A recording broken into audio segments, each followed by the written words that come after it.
Hi, hello friends, welcome to my channel Candlestick Psychology. Here ఈ point దగ్గర చూసుకున్నట్టయితే ఇప్పుడు సెల్లర్స్ వీక్ అయినట్టుగా కనబడుతున్నారు. దిస్ బట్ ఇక్కడ సెల్లర్స్ వీక్ కాదండి, సెల్లర్స్ అనే వాళ్ళు స్ట్రాంగ్ అయ్యారు. మార్కెట్ ఇంకా కిందకే రావాలి. సైకాలజీతో పాటు మన ప్రైస్ యాక్షన్స్ కూడా మస్ట్ అండ్ షుడ్ గా ఫాలో అవ్వాలి. సో ఆఫ్టర్ మార్కెట్ కిందకి వచ్చినట్టయితే అప్డేట్ చేస్తాం. ఓకే,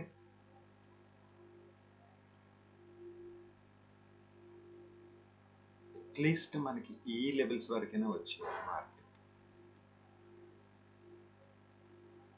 ఇది ఒక జోన్ అనుకోండి. మార్కెట్ అనేది డౌన్ సైడ్ రావాలి, డెఫినెట్ గా రావాలి. ఇక్కడ బయ్యర్స్ అనే వాళ్ళు అటెన్షన్ తీసుకుంటున్నారు అంతే, బట్ మార్కెట్ అనేది డౌన్ సైడ్ రావాలి. This one is not a level. ఇక్కడ ప్రీవియస్ గా బయ్యర్స్ వచ్చారు, సో మార్కెట్ అప్ సైడ్ వెళ్ళింది అన్న పాయింట్ ఆఫ్ వ్యూ చూడకండి. మార్కెట్ అనేది డెఫినెట్ గా ఇంకా కిందకి రావాలి. Okay, so the point number 1, market లో ప్రాపర్ గా ట్రేడింగ్ వచ్చినంత వరకు దయచేసి ట్రేడ్ చెయ్యవద్దు. This is the main reason. నేను చాలా మంది నా స్టూడెంట్స్ అందరికి నేను చెప్పే పాయింట్స్. యా యా అంటే యాక్చువల్ గా ఏంటంటే మేము ఎప్పుడైతే ఫస్ట్ కొంత లాస్ వచ్చిందో అప్పుడు మేము కొన్ని చోట్ల ట్రైనింగ్ తీసుకున్నాం. పేర్లు అంత అంటే చెప్పకూడదు తెలియదు కానీ ఆస్థ తర్వాత గురుప్రసాద్ తర్వాత ఇంకా చాలా మంది దగ్గర అట్లాగే ఈవెన్ మేము ఈ దీనికోసమే ల్యాక్స్ ఒక 5 to 6 lakhs ఖర్చు పెట్టుంటాం నాకు తెలుసండి. నేర్చుకునేందుకు. నేను ఒక విషయం చెప్తాను చూడు, నాకు తెలుసు. ఎందుకనంటే నేను నేర్చుకోవడానికి చాలా లాక్స్ అనేది ఖర్చు అయింది almost. Okay, so the point number 1 ఏంటనంటే మార్కెట్ లో మీరు ఎవరి దగ్గర నేర్చుకున్నా సరే ప్రాపర్ గా ఓవరాల్ గా ఏంటనేది ఎవరు చెప్పలేరు కూడా. ద పాయింట్ నెంబర్ 1 అది గుర్తుపెట్టుకోండి. దెన్ ద పాయింట్ నెంబర్ 2 ఏంటనంటే మార్కెట్ లో మనం ట్రేడ్ చేస్తున్నామనంటే only one reason, we are the selfish fellows. First ఆ పాయింట్ ఎప్పుడు గుర్తుపెట్టుకుంది. మనం సెల్ఫిష్ గానే ఉండాలి. సెల్ఫిష్ గా ఉండి మార్కెట్ సమ్ ప్రాఫిట్ ఇచ్చింది అంతే.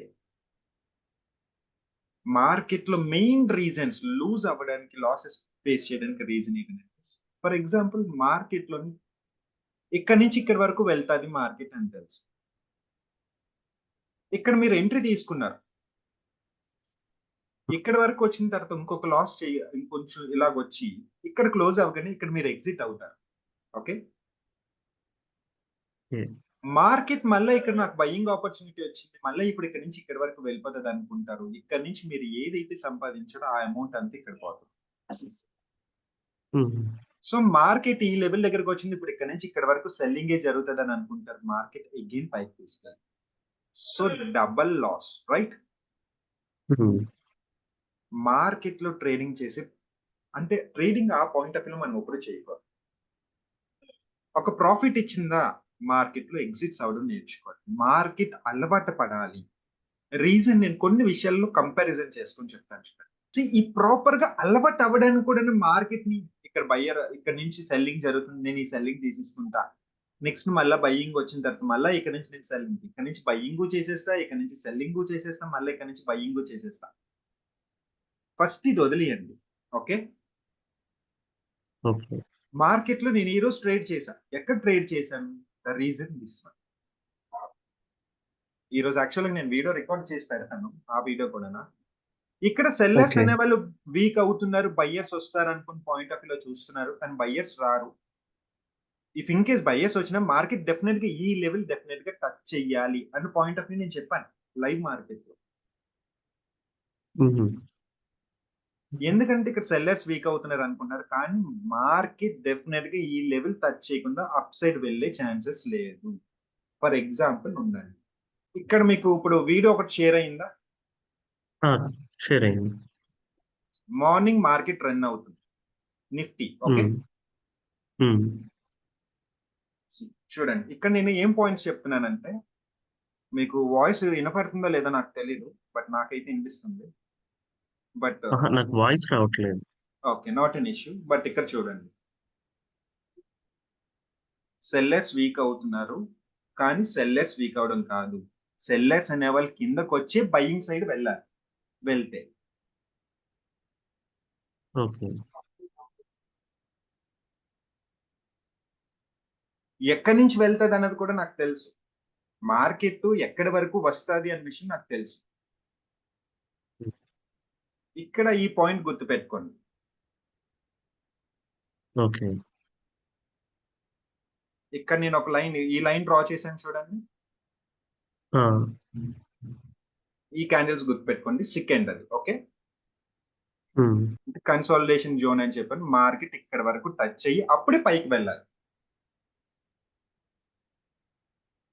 ఇక్కడ అక్యుములేట్ జరుగుతుంది. బయ్యర్స్ అనేవాళ్ళు ట్రై చేస్తున్నారు. బట్ మార్కెట్ కిందకొచ్చి పైకి వెళ్తుంది. ఇది ఒక లెవెల్ అనుకుంటున్నారు కానీ కాదు. ఈ లెవెల్ ని కన్సిడర్ చేయడానికి బయ్యర్స్ అనేవాళ్ళు ఇలాగొచ్చి అప్పుడు మాత్రమే వెళ్ళాలి. ఇది నేను అక్కడ రికార్డింగ్ చేసినప్పుడు నేను చెప్పాను. Okay. Okay. This is the video అయిపోయింది.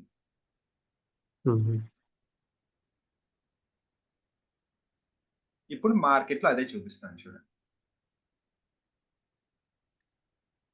కనబడుతుందా స్క్రీన్? కనపడుతోంది. ఈ లెవెల్ అయినా డ్రా చేశాను. ఆ! ఎక్కడైనా సెల్లర్స్ వీక్ అవుతున్నారు. బయ్యర్స్ వచ్చేసారని అనుకోకండి. మార్కెట్ డెఫినిట్‌గా హ్మ్. కిందకొచ్చే వెళ్ళాలి. హ్మ్. రీజన్స్ ఏంటనంటే మార్కెట్‌లో ఎక్కడి నుంచి ఎక్కడి వరకు సెల్లింగ్ జరుగుతుంది. సెల్లింగ్ జరగడానికి రీజన్స్ ఏంటి అనే విషయం మనకు తెలీదు. అయితే నేను ఈరోజు బై సైడ్ ఉన్నాను. బై సైడ్ ఉన్నాను కదా అని సెల్లింగ్ చేయలేదనంటే సెల్లింగ్ చేశాను.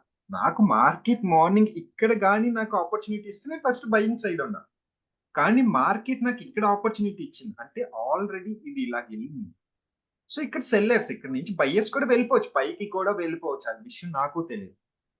కానీ నాకు ఓకే. తెలిసిందేంటి? ఇక్కడ ఒక సమ్ రెసిస్టెన్సీ ఉన్నాది. సెల్లర్స్ ఎంట్రీస్ ఉన్నాయి. దాన్ని ఫుల్‌ఫిల్ చేసుకోవడానికి వస్తారు. ఎక్కడి వరకు వస్తారు? చాలా మంది ఇక్కడి వరకు వచ్చేస్తారు. ఆల్రెడీ బయింగ్ జరిగిపోయింది స్ట్రాంగ్‌గా. వెంటనే వచ్చేస్తారని అనుకుంటారు. కానీ రీజన్స్ అవి కాదు. మార్కెట్‌లో ఈరోజు కన్సాలిడేషన్ జరగాలి డెఫినిట్‌గా. Why? Because this one is the buying pressure. Market open అయింది సెల్లర్స్ ఎంట్రీస్ దగ్గర. ఈ సెల్లర్స్ ఎంట్రీస్ దగ్గరనంటే మరి సెల్లింగ్ ప్రెషర్ కూడా ఉంటది కదండీ కామన్‌గా.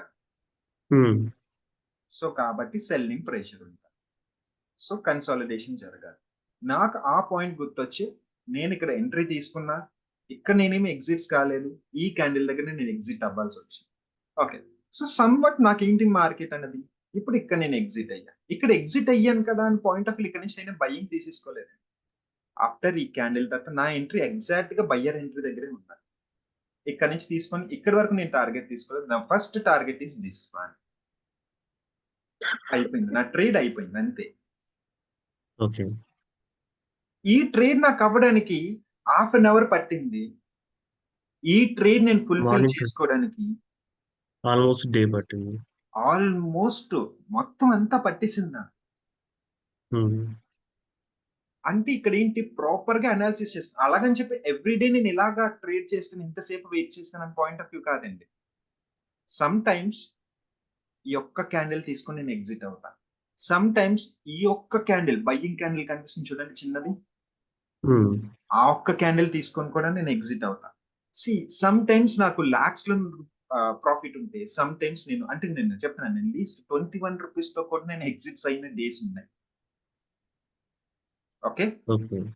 మార్కెట్‌లోని మీకు ఎంత ఇస్తుంది? అంటే చాలా మంది ఏంటనుకుంటారంటే 1:2, 1:10 అని పాయింట్ ఆఫ్ వ్యూ అని అంటారు. బట్ దాన్ని నేను నమ్మను. హ్మ్. మార్కెట్ ఒకరోజు 100 పాయింట్స్ మూవ్ ఇవ్వచ్చు. ఒకరోజు 10 పాయింట్సే మూవ్ ఇవ్వచ్చు. ఈ 100 పాయింట్స్‌లో ఓకే. మీకు ఆపర్చునిటీ 25 పాయింట్స్ ఇచ్చిందా? తీసుకొని ఎగ్జిట్ అవ్వండి. ఈ 10 పాయింట్స్‌లో మీకు 5 పాయింట్స్ ఆపర్చునిటీ ఇచ్చిందా? తీసుకొని ఎగ్జిట్స్ అవ్వండి. నేను ఎందుకు ఈ పాయింట్స్ చెప్తున్నానంటే రీజన్స్ ఏంటంటే మార్కెట్‌లో వచ్చిన దాంతోటి మనం చూసుకోకుండా ఇంకా ప్రాఫిట్స్ కోసం చూసుకొని మనం లాసెస్ అనేది ఫేస్ చేస్తాం. ఓకే. సో ప్రీవియస్ గా మనకి ఎంతవరకు తెలుసు అంతవరకు మాత్రమే మార్కెట్ ని క్యాప్చర్ చేస్తాం. ఆఫ్టర్ దట్ వచ్చిన దాంట్లో 20-50% పోయినా పర్వాలేదు అనుకుని రిస్క్ చెయ్యి. ఫస్ట్ ప్రాఫిట్ తీసుకొని ఇందులో వచ్చిన దాంట్లో 20-50% మిగిలిన 50% మీకు ఎవ్రీడే ప్రాఫిటే ఉంటాది. ఇవి మనం పాటించక మనం మార్కెట్ లో లూజ్ అవుతుంటాం, మనీ పోగొట్టుకుంటాం. These are the reasons. Next reason, okay. Market లో ఎక్కడి నుంచి సెల్లింగ్ జరుగుతుంది, ఎక్కడి నుంచి బయింగ్ జరుగుతుంది అనే విషయం తెలియకుండా, అంటే టెక్నికల్ అనాలిసిస్ మనకు తెలియక మనం రాంగ్ ప్రిడిక్ట్ చేసుకోవడం వల్ల లాసెస్ అనేది జరుగుతుంటాయి.